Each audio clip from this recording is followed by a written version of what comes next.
Waste Africa का एक देश है घाना। वहाँ के एक मशहूर एक्टर्स रोसमंड आइलेट ब्राउन जिन्होंने इस्लाम कबूल किया, अभी पिछले महीने की बात है, बहुत दूर की बात नहीं है। उसके बाद उन्होंने अपना नाम हानिया रखा और उसके बाद वो ऐलान करती हैं, और पहले ये भी जान लें कि वो कोई आम खातून नहीं है, बल्कि सोशल मीडिया की एक मशहूर पर्सनालिटी है, कोई आम औरत नहीं है। उन्होंने इस्लाम कबूल किया, इस्लाम की सच्चाई को जान करके इस्लाम को कबूल किया और उसके बाद वो ऐलान करती हैं कि अब मैंने इस्लाम जैसे सच्चे धर्म को कबूल कर लिया है, इस्लाम जैसे पाकीज़ा धर्म को कबूल कर लिया है। उन्होंने बाकायदा ऐलान किया कि अब आज से मैं वो जो शॉर्ट लिबास होते हैं नचनियों वाले, बेहयाओं वाले, वो लिबास आज से मैं नहीं पहनूंगी, बल्कि अब मैं इस्लाम के मुताबिक वो लिबास पहनूंगी जिस चीज़ का इस्लाम हमें पैगाम देता है, जिस चीज़ से अल्लाह और रसूल राज़ी होते हैं, वो लिबास आज से मैं पहनूंगी। हानिया ने अपने बयान में ये भी कहा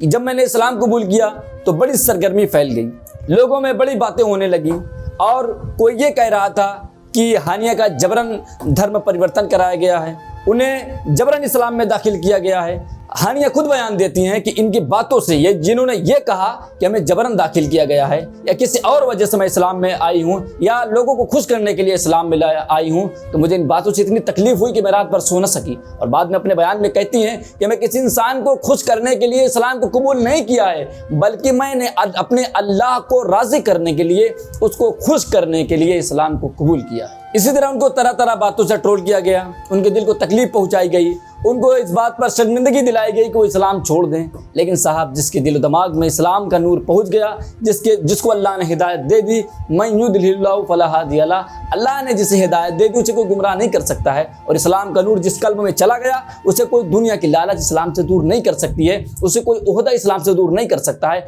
उसे जान माल का खतरा भी इस्लाम से दूर नहीं कर सकता है। वो जहन में अपनी गलतफहमियाँ, वो अपने जहन से गलतफहमियाँ निकाल दें कि जो लोग सोचते हैं कि इस्लाम किसी लालच की बुनियाद पर कबूल किया जाता है, उन्हें फिर वापस लाएंगे। आप ये जान ले कि जिनके दिल में इस्लाम की चिंगारी चली गई, इस्लाम का नूर चला गया, फिर उसके बाद उसके जिस्म से रूह तो निकल सकती है, लेकिन उसके कल्ब से, उसके जहन से, उसकी फिक्र से, उसकी सोच से इस्लाम नहीं निकल सकता। ये तो आज की बात है। आज से 1400 साल पहले जब हज़रत बिलाल रज़ी अल्लाह ताला ने इस्लाम कबूल किया था, तो जालिमों ने, उनके आकाओं ने उन पर बहुत जुल्म किया, उनको धूप में लिटाया, उन पर पत्थर बरसाए, उनको गर्म रेत में उनके जिस्म पर पत्थर डाला और कहा कि इस्लाम छोड़ दो, मोहम्मद अरबी जिसका कलमा पढ़ते हो छोड़ दो। तो हज़रत बिलाल रज़ी अल्लाह ताला अन्हु ने अपने ज़बान हाल से यही कहा था, हलक पे तेग रहे, सीने पे जल्लाद रहे, लब पे तेरा कलमा, दिल में तेरी याद रहे। अल्लाहु अकबर अल्लाह।